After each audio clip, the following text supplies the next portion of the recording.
ঘৰলৈ লক্ষ্মীৰ আগমন হৈছে। আমাৰ জীৱনৰ আটাইতকৈ ভাল আৰু সুখৰ দিনটো ২৬ জানুৱাৰী।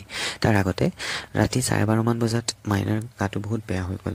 পেইন আহিলে আৰু লগতে ৱাটাৰ বেংকিং নিচিনা হৈ গ'ল। সেইকাৰণে লগালগ আকাংক্ষালৈ গুৱাহাটীলৈ লৈ আহিলোঁ আৰু মেডিকেলত ভৰ্তি কৰাই দিলোঁ। আৰু মেডিকেলত আহি ইমাৰ্জেঞ্চিত তেওঁলোকে চাই মেলি ক'লে যে এইটো লেবাৰ পেইনেই হয়, গতিকে ইমাৰ্জেঞ্চি আমি এইটো কৰিব লাগিব। তাৰপিছত অন্যান্য যিখিনি যাৱতীয় কাম থাকিলে সেইখিনি কাম কৰিলোঁ, চাইন টাইন য'ত কৰিবলগীয়া সেইবোৰ। তাৰপিছত এনেকৈ বহুত পেইন হোৱাত কৰিবলগীয়া হ'ল। তাৰপিছত নাৰ্ছে কাপোৰখিনি দিলে, বাইদেউক পিন্ধাই দিলে, ধুনীয়াকৈ তাইক ওলাই মেলি দিলে। তাৰপিছত এনেকৈ আমি অ'টিত সোমাই দিলে। অ'টিত সোমাই দিওঁতে মনটো বহুত বেয়াও লাগিছিল, দুখো লাগিছিল। তথাপি নিজৰ মনটো সাহস কৰি বাহিৰত ৰখি থাকিলোঁ। আধা ঘণ্টাৰ পিছত খবৰ দিলে যে আমাৰ ছোৱালী এজনী, লক্ষ্মী এজনী হৈছে। এনেকৈ আনি দেখুৱাই দিলে লক্ষ্মীজনী, আৰু তাৰপিছত দেখুৱাই দি লগালগ আকৌ ICUলৈ লৈ গ'ল। ইমান দুখ লাগিছে। বেবীটো যিহেতু প্ৰিমেচিউৰ হৈছে, সেইকাৰণে ৱেইটটো অকণমান কম বুলি কৈছে।